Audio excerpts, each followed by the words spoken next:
अस्सलाम वालेकुम, this is Abdurrauf. Welcome again our YouTube channel Guru of MCQs। अॼु असां शाइरी जी जेके सनफ़नि बाबति जेके मरूज़ी सुवाल आहिनि त उन जे बारे में असां डिस्कस कंदासीं, छाकाणि त ही आम क्वेश्चन आहिनि। त शाइरी जी जेके सनफ़ूं आहिनि त उन मां हिकु ॿ क्वेश्चन सिंध बोर्ड कमीशन वारा लाज़मी ॾींदा आहिनि। त अॼु असांजो पहिरियों सुवालु आहे त सिंधी बेत जी जेका शुरूआति थी हुई त उहा कहिड़े दौर सां थी हुई। तो सुमरन जो दौर हुयो, अरबन जो दौर हुयो, या समन जो दौर हुयो, या अरगुननि जो दौर हुयो। त इन जो को सही जवाबु थींदो बेत जी जेका शुरूआति थी हुई उहा सूमरन जे दौर खां थी हुई। ॿियो सुवालु आहे त सिंधी शाइरी में सभ खां पहिरीं बेत कहिड़ी सूरत में चया वेंदा हुया। त गनान जी सूरत में, सलूक जी सूरत में, या सूठा जी सूरत में, या ॻह जी सूरत में चया वेंदा हुआ। त इन जो जेको सही जवाबु थींदो ॻह जी सूरत में चया वेंदा हुया। त इहे जेके बेत ॻह जी सूरत में चया वेंदा हुया त इहे सूमरन जे दौर में चया वेंदा हुया, छाकाणि त बेत जी शुरूआति सूमरन जे दौर खां थी हुई। असांजो जो टियों सुवालु आहे, बेत में अक्सर केतिरियूं मिसराऊं थींदियूं आहिनि। त उहे 4 थींदियूं आहिनि, 2 थींदियूं आहिनि, या 3 थींदियूं आहिनि, या 4 6 थींदियूं आहिनि। त इन जो को सही जवाबु थींदो 2 थींदियूं आहिनि। चोथों असांजो सुवालु आहे त हिकु बेत खे ॿियो छा चइबो आहे। त हिकु सलूक चइबो आहे, हिकु दुहो चइबो आहे, या हिकु दोहीड़ो चइबो आहे, या हिकु फ़र्दु चइबो आहे। त इन जो को सही जवाबु थींदो उहो हिकु दुहो चइबो आहे। 5 नंबर आहे त हाइको कहिड़ी मुल्क जी शाइरी जी सनफ़ आहे। इहो हिकिड़ो इम्पोर्टेंट MCQs आहे। ईरानी, अंग्रेज़ी, जापानी, या इटली। त इन जो 3 नंबर सही थींदो। हाइको जेको आहे जापानी ॿोली जी सनफ़ आहे। हाइको जापानी जी कहिड़ी ॾिघे नज़म मां निकितो आहे। निपन मां, या ट्रिंका मां, या शोरो मां, या हाइकू मां। त इन जो ॿियों ऑप्शन सही थींदो। 7 असांजो सुवालु आहे, सिंध में जेके हाइका लिखिया विया आहिनि त उहे अक्सर केतिरनि ई सटरनि ते मुश्तमिल हूंदा आहिनि। त हाइकनि में सटरा घणियूं हूंदियूं आहिनि? 2 हूंदियूं आहिनि, 3 हूंदियूं आहिनि, 4 हूंदियूं आहिनि, या 5 हूंदियूं आहिनि। त इन में 3 सटरा हूंदियूं आहिनि हाइको में। ॿियो असांजो क्वेश्चन नंबर 8 आहे, सिंधी में आज़ाद नज़म जा अवाइली शाइर केरु आहिनि। त नारायण श्याम, शेख राज़, शेख अयाज़, या उहे सभई शाइर। त इन जो 4 नंबर सही थींदो। उहे सभई जेके नज़म जा अवाइली शाइर आहिनि। ॿियो क्वेश्चन नंबर असांजो 9 सुवालु आहे त मल्क नदीम जी सुञाणप शाइरी में कहिड़ी आहे। नसरी नज़म, आज़ाद नज़म, या तजरीदी नज़म। त इन जो 4 नंबर सही थींदो। 10 सुवालु असांजो आहे त तजरीदी नज़म जो अवाइली शाइर कंहिंखे सम्झो वञे थो। पीराणो भंबरो, अमल लगारी, मेवन ईसो, शाह मोहम्मद देदड़। त इन जो पहिरियों ऑप्शन पीराणो भंबरो जेको आहे इन खे तजरीदी नज़म जो अवाइली शाइर सॾियो वेंदो आहे। क्वेश्चन नंबर असांजो 11 आहे त आज़ाद नज़म कहिड़ी ॿोली जी पैदावार आहे। त जापानी जी, ईरानी जी, अंग्रेज़ी जी, या हिंदुस्तानी जी। त इन जो सही ऑप्शन 3 थींदो। ॿियो असांजो 12 क्वेश्चन आहे, साणेठ बुनियादी तौरु कहिड़ी मुल्क जी शाइरी जी पैदावार आहे। त इटली जी आहे, अंग्रेज़ी जी आहे, जर्मन जी आहे, या हंगरी जी आहे। त इहा इटली जेको आहे, इटालियन जेको आहे, इन जी सनफ़ आहे साणेठ। क्वेश्चन नंबर 13 आहे त साणेठ जी लघवी माना आहे वॾो राग, नंढो राग, या आराम फरमाइण, या जागण। त इन जो सही ऑप्शन थींदो नंढो राग। ॿियो क्वेश्चन नंबर असांजो 14 आहे त सिट्रा जे लिहाज़ खां तराइल घणनि सटरनि जो थींदो आहे। 8 सटरनि जो हूंदो आहे, 6 सटरनि जो हूंदो आहे, 4 सटरनि जो हूंदो आहे, या 2 सटरनि जो हूंदो आहे। त तराइल में 8 सिटरूं आहिनि। ऐं 14 असां क्वेश्चन छॾियासीं त तराइल कहिड़ी ज़बान जी शाइरी आहे। त हिंदी जी आहे, फारसी जी आहे, जर्मन जी आहे, या जापानी जी आहे। त इहा फारसी ज़बान जी सनफ़ आहे। उन में 8 सिटरूं हूंदियूं आहिनि। हाइको जेको आहे जापानी सनफ़ आहे, उन में 3 सिटरूं हूंदियूं आहिनि। कन मुहक़क़नि वाईअ खे ॿियो छा करे छॾियो आहे। त काफ़ी करे छॾियो आहे, काफ़ियो, या वाया, या वार्ता। त इन जो को सही ऑप्शन थींदो काफ़ी करे छॾियो आहे। त ए ऑप्शन। असांजो 17 आहे त वाई जा बंद घणो करे हिकु मिसरे ते मुश्तमिल थियनि था। उन जे पहिरें सिट खे छा चइबो आहे।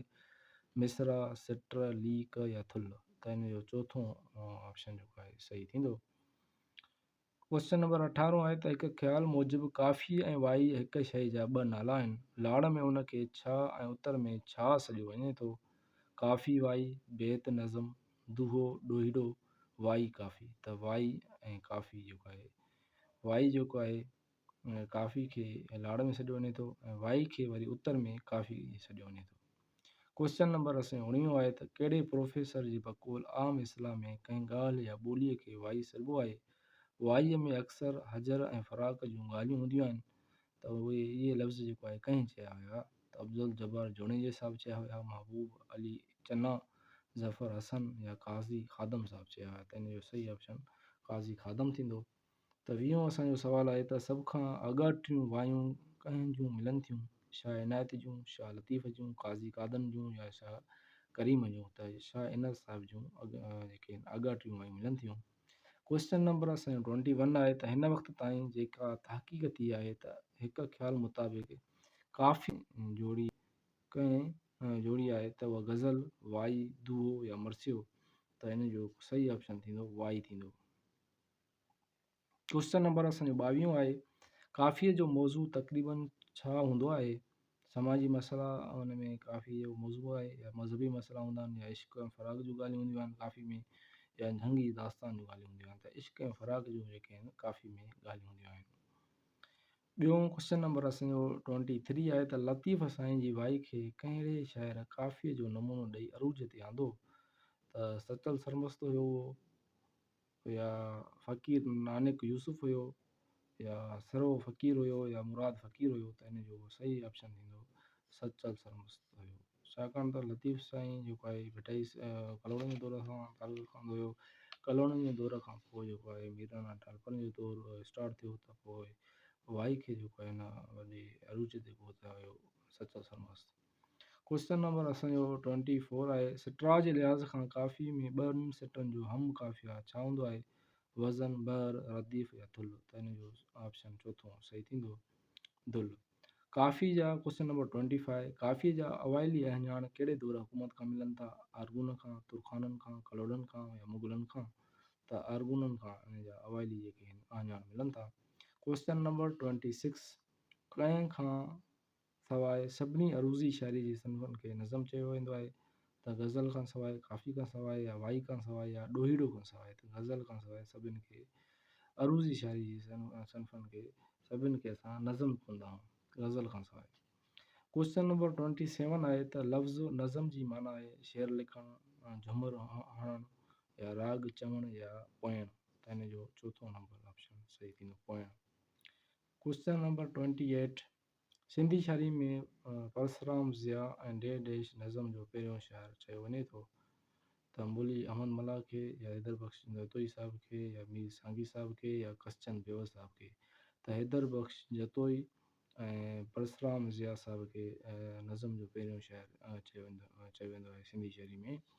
क्वेश्चन नंबर 29 आहे त मौजूदा दौर में कहिड़ी नज़म तमामु घणी तरक़ी कई आहे। त नसरी, अल्फ़ इशबा, आज़ाद, या तजरीदी। त आज़ाद जेको आहे नज़म जेको आहे तमामु घणी तरक़ी कई आहे। क्वेश्चन नंबर असांजो 30 आहे मज़मूननि जे लिहाज़ खां नज़म में कहिड़ी क़िस्म जा मज़मून अची वञनि था। समाजी मसइला, मुआइशी हालतूं, मज़हबी प्रचार, या हर क़िस्म जा मौज़ू। त हर क़िस्म जा मौज़ू जेके आहिनि अची वञनि था। क्वेश्चन नंबर 31 आहे सिंधी शाइरी में कहिड़े दौर हुकूमत खां नज़म जा असर मिलनि था। त उहो अंग्रेज़नि जो दौर हुयो, पाकिस्तानी, मुगल, या टालपुर। त उहो अंग्रेज़नि जे दौर खां असांखे नज़म जा असर मिलनि था। क्वेश्चन नंबर 32 आहे त वरांगे खां पोइ कहिड़े शाइर नज़म में जिदत आंदी। त उस्ताद बुखारी, ॿियो हरी दलगीर, तालबुल मौला, बशीर मोरियाणी। त इन जो ॿियों ऑप्शन सही थींदो। क्वेश्चन नंबर असांजो 48 आहे कहिड़े शाइर खे दूहीं जो बानीकार चयो वञे थो। शेख हमाद जमाली साहिब खे, शाह इनायत साहिब खे, या काज़ी खादन साहिब खे, या लुत्फ़ुल्लाह क़ादरी साहिब खे। त इन जो सही ऑप्शन थींदो शेख हमाद साहिब खे। शेख हमाद जमाली साहिब खे दूहे जो बानीकार चयो वेंदो आहे। क्वेश्चन नंबर 49 मौलूद नबी करीम सल्लल्लाहु अलैहि वसल्लम जी विलादत जी ख़ुशीअ जो इज़हार हूंदो आहे। त मौलूद जी लग़वी माना आहे नओं ॼावल ॿार, ॿार जो अक़ीक़ो, ॿार जी चठी, ॿार जी सालगिरह। त ॿार जो नओं ॼावल ॿार। त मौलूद जी लग़वी माना आहे त नओं ॼावल ॿार। मौलूद खे फ़ारसी ऐं उर्दू में छा चयो वेंदो आहे। मनाजात, मदह, सना, या नात। त नात चयो वेंदो आहे। क्वेश्चन नंबर 51 आहे असांजो क्वेश्चन, मौलूद खे वाई या डे डैश वारी सट्रा में ॻायो वेंदो आहे, सिर्फ़ु साज़ शामिल न हूंदा आहिनि, त उहो गज़ल में ॻायो वेंदो आहे, काफ़ी में या गीच में या ॻ में। त मौलूद खे असां वाई या काफ़ी में जी सट्रा में ॻाईंदा आहियूं। क्वेश्चन नंबर असांजो लास्ट क्वेश्चन आहे 52। सभ खां पहिरियों कंहिंजी वाइन मां मौलूद जी सनफ़ मिले थी? शाह करीम, सईद साबित अली शाह, शाह इनायत साहब या सैयद लुत्फ़ुल्लाह साहब। त शाह इनायत रज़ी साहब जी असांखे इन मां वाई जी जेका सनफ़ मिले थी। इहे हुया असांजा आम क्वेश्चन जेके असां शाइरी जूं जेके सनफ़ूं उन जे बारे में असां कुझु पढ़ियोसीं, छाकाणि त इहे इम्पॉर्टेंट सनफ़ूं आहिनि, त इन मां को बि क्वेश्चन अची सघे थो। Thank U very much.